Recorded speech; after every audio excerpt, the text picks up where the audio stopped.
Assalaamu alaikum warahmatullaahi wabarakaatuh. Kabajamtootaa fi hordoftoota daawwattoota Ummuu Ayyoon warri taatan hundi keessan ashama harka foonii jirra jirtu ilmaan Oromoo warri amantii biraa hordoftanis yooyyaa harka foonii baga jiraattanii nageenya kiyya bakkuma jirtanitti isin haa qaqqabu isiniin jedha hordoftoota kiyya. Egaa har'as sagantaa haarayaan deebi'ee dhufee jira. Alhamdulillah fedha rabbii guddaatiin. Osoo gama sagantaa kiyyaatti hin dabarre dura warri maatii kiyyaaf haaraa taatan subscribe gochuudhaan maatii naaf ta'aa isiniin jedha. Akkasuma warroonni dura maatii kiyya taatan baga nagaan na eedanii like gochuudhaan na faana jalqabaa isiniin jedha viidiyoo kana. Akkasii subscribe waliif haa goonu. Maatii waliif haa taanu hunda kennayyuu warra yuutuubii qaban hundaafuu maatii waliif ta'aa isiniin jedha. Ilmaan Oromoo wal haa qarqaarru wal haa guddisnu. Egaa akkasii sagantaan kiyya kan har'aaf qabadhee dhiyaadhee mata dureen isaa hinaaffaa jedha. Hinaaffaan faayidaa qaba moo miidhaa qaba jedha. Innaa hinaaffaan miidhaas qaba faayidaallee qaba. Akkuma faayidaa qabu miidhaallee qaba. Garuu faayidaa isaatirra miidhaa isaatu hedduu baay'ata. Akkasii isarraayin waa xiqqoo dubbachuu barbaade waan hin dubbisee wayiitirrallee waa takkaa lama jechuudhaaf hin dhufe. Isinillee yaada keessan yoo qabaattan karaa koomantiitiin kennachuu dandeettanii waan yaada keessanii jechuudha. Akkasii hordoftoota kiyyaa warri maatii kiyyaaf haaraa taatan garuu subscribe gochuu hin dagatina. Nama baay'eetu odoo subscribe hin goone ilaalaa jirtanii. Leesh subscribe gootan homaa wanni isin miidhu hin jiru. Akkasuma yoo waan viidiyoo gadi dhiisullee dafee isin bira qaqqaba yoo subscribe gootanii.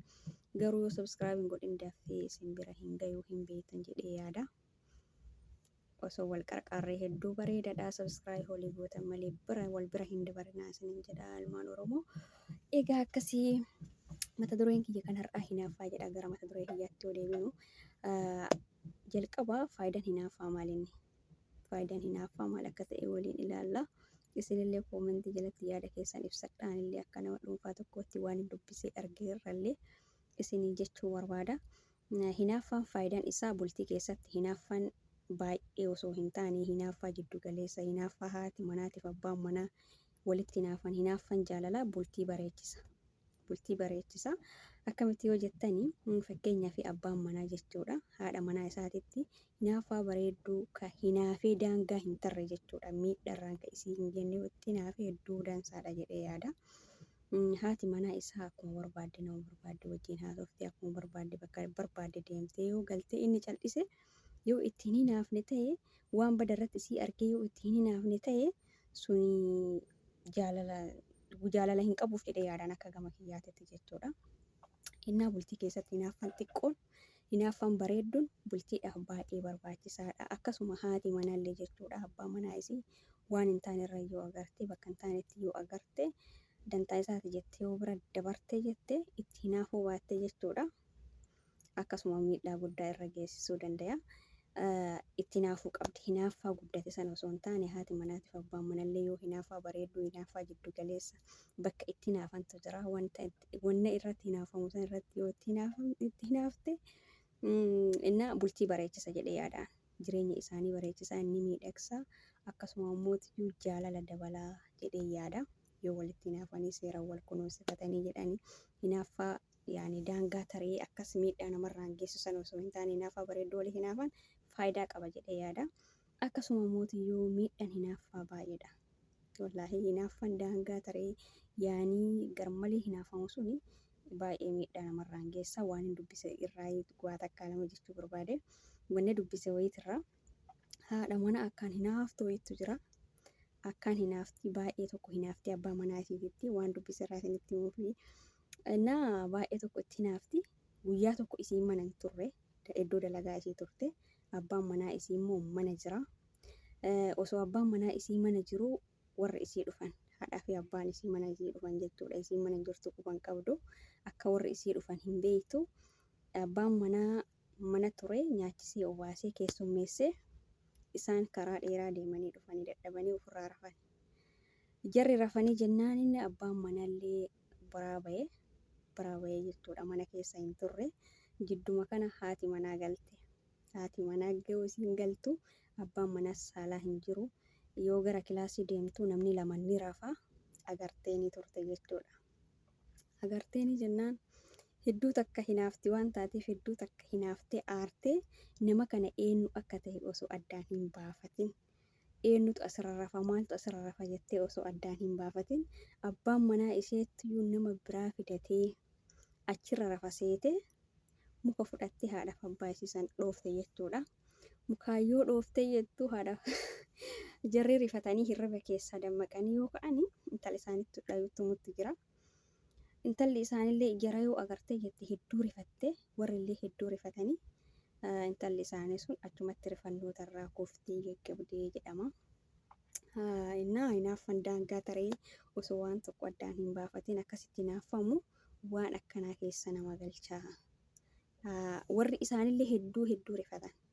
Hirriba keessallee waan turaniif jechuudha yoo jedhanii ilaalan isiitu xumutti jira maal intala teenya jennaan isiin daranuu warra caalaa rifattee akkaan rifattee nama rifachiisallee dhaqa. Innaa isiin achumatti kuftee jalqaba isiin osoo namni kun eenyutu rafaa addaan hin baafanne akkasitti dhayuun isii sirrii miti. Eenyutu akka achirra rafu maaliif akka achirra rafamu odoo addaan hin baafanne abbaan manaa isii dhuma seete hinaaffarraa jechuudha. Hinaaffaa garmalee waan qabduufi akkasitti abbaa fi haadha ishee dhooftee jedhama. Waan hin dubbisirraayi akkasii gara biraatiin immootiyyuu akkuma argutti jirruyyuu jechuudha. Hinaaffaan daangaa taree jedhee gara lubbuu namallee geessutti jira argutti jirra. Lubbuu walillee baasutti jirani. Innaa kana ta'eefi baay'ee walitti hinaafuun hin barbaachisu. Hinaaffaa jaalalaa yoo ta'e malee hinaaffaa garmalee nama miidhu waan miidhaa irraa walitti hinaafuun wallaahi akkaan fokkisaadha jedhee yaadaan akka gama kiyyaatitti. Hinaaffaan daangaa tarte immoo bultiillee diiga. Bultii ni diiga malee hin ijaaru. Akkaan nama diiga jechuudha. Shakkimarraa akkana ta'uun ooltu akkas ta'uun ooltu jedhamee yoo yeroo hunda hinaaftee garmalee hinaafte bultii sanillee diidi. Akkasuma immoo abbaan manallee jechuudha. Shakkii dhumarraa waan tokko osoo addaan hin baafanne odoo hin hubanne wanti kun hangam dhugaadha hangam soba maaltu maal ta'aa jira. Haati manaa kiyyaa kun karaa qajeelaa irra deemaa jirti moo karaa jal'aa irra deemaa jirti? Hojiin isii maal hojjetutti jirti? Jedhee odoo addaan hin baafanne yoo ka jarjaree hinaafee garmalee gubatee jedhu taate bultiin isaa akkasumatti diigamti. Fakkeenyaaf ammoo warri iddoo tokko hin jirre jechuudha. Warri gargar jiru nama hedduutu gargar jira. Yaani jireenyi tun gargar nama baasti. Yookaan biyya keessa taa'ee isiin biyya alaa yoo jiraattu ta'ee biyya arabaa keessa yoo jiraattu ta'ee inni biyya keessa jiru sun yeroo hunda yeroo inni online irratti deebi'u fakkeenyaaf bilbilumaan jechuudha. Yeroo inni online irratti deebi'u isiin online irratti deebi'uu dhabuu dandeetti. Wal hubatuun hedduu kanatti hedduu barbaachisaadha. Hinaafee jarjaree maal jechuu odoo hin taane yeroo sanitti fakkeenyaaf isiin hojii qabaachuu dandeetti. Akkasuma waa baay'eetu jira jechuudha. Warri mana arabaa keessa dalagan hin beektanii yeroo sanitti yookaan argachuu yookaan hin dandeenye ta'ee akkasumaanuu mootiyyuu yoo akka tasaa ta'ee namallee haasaa jiraatte bilbilli biizii ka jedhu taate haa jinajjinaa jirtaa gara biraa haasayaa jirtaa jedhamee akkasitti dheekkamamuu hin qabu. Jalqaba addaan baafachuu qaba. Hinaaffaan hooma jiru ta'ee hinaaffaan daangaa akkasitti darbe suni baay'ee ulfaataadha jedhee yaadaan akka gama kiyyaatitti. Isinoo yaadni keessan maali? Maal akkamitti yaaddu? Hinaaffaan faayidaa qaba moo miidhaa qaba jettanii yaaddu?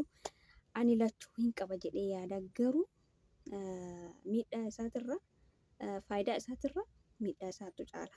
Hinaafanii zayitii fa'aa walitti naqutu jira. Kunoo argutti jirra warri biyya arabaa kuni hinaaffaan daangaa tare sun baay'ee hin barbaachisu. Akkuma faayidaa qabu miidhallee qaba. Wanta kana mootu hinaaffaa kana miidhaa fi faayidaa isallee jalqabuma hinaafuun duratti addaan baafatanii beekuun akkaan barbaachisaadha jedhee yaadaan akka gama kiyyaatitti. Hinaaffaan kun faayidaa maalii qaba? Miidhaa maalii qaba? Keessattuu namni hinaaffaa ka'ee galu erga bultiif atti seenee. Gama biraatitti hinaafuun waan barbaachisullee natti fakkaatu.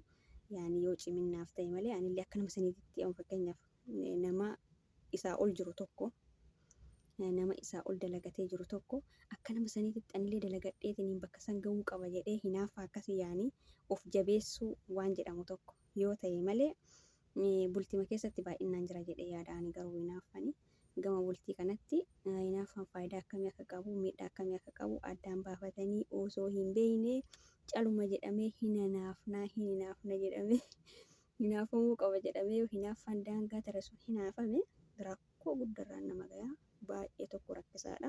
Akkuma amma haati manaa tuni abbaa manaa ishee seetee abbaan manaa ishee waan nama biraa wajjin rafu seetee haadhaaf abbaa ishii dhoofti kana akkuma isaan waan birallee nama qunnamuu danda'a.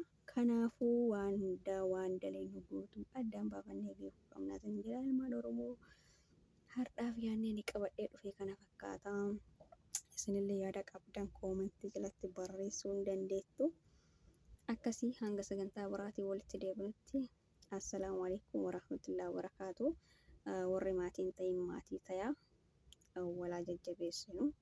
Sabskraabii waliif godhaa ijoollee yaanii chaayinaala banatan yoo argitan nama haaraa yoo argitan ittiin kafalamu waan ta'eefi sabskraabii waliif haa goonu walaa jajjabeessinu walaa guddisnu isiniin jedha. Hanga sagantaa biraatiin walitti deebinutti assalaamu alaikum warahmatullahi wabarakaatu. Nagaya naaf taasisaniin jedha hordoftoota kiyya. Nageenyi kiyya bakkuma jirtanitti bizit isinii haa jedhu isiniif haa baay'atu isiniin jedha. Ciao.